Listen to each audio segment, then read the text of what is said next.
I was afraid we were in fake fall last week. It is a little too good to be true. I know, but at least the humidity has been down a touch. But Yeah. you start to see, we were looking at the models last week, and it's 95, 98, it's 100. I'm still seeing that for Thursday in some Serious? spots. I just can't put it on the 7-day. Not for the first day of fall, that's weird. But yeah, so if you're not from around here, we can have fake fall. Sometimes we can have it a few times, and hopefully this will be the last gasp of all these 90s out there. We'll see. 68 right now. Look for some low to mid 60s in the morning. Feeling fine. And let's get on into the numbers.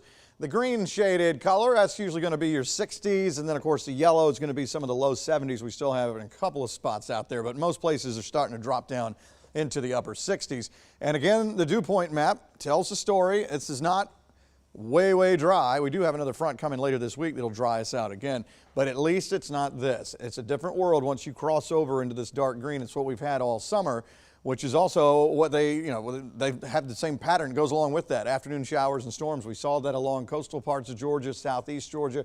So that's their world. For us, it's been sort of low humidity, tolerable, and the mornings feel pretty nice out there. If we can just keep the humidity down a touch while we go through this heat this week, it won't be so bad. I think it's going to fluctuate a little bit as we go through the week.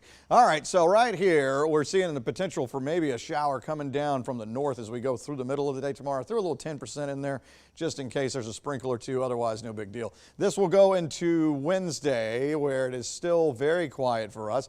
Now let's go to Thursday, and you're starting to see the beginning of a frontal boundary to the north here. Let me show you. I have it drawn here on this map. This is Thursday morning as we go through the day Thursday night into Friday. This front will drop southward. So far, it doesn't look like there's going to be any rain along this front, just kind of dry air moving in into somewhat dry air and just reinforcing that feeling out there. You'll notice that it'll drop the temperatures down, it looks like during the day, a little bit, or definitely out of the 90s, but the overnight lows will go even cooler. Here comes another front. Saturday looks good, by the way, just saw that. There's Sunday.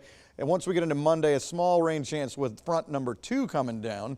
This one also looking to be mainly a humidity dropper, but also going to bring some of the temperatures down as well. 60s in the morning as we head into tomorrow afternoon. I think you're going to start to see some 92, 93 stuff on the board.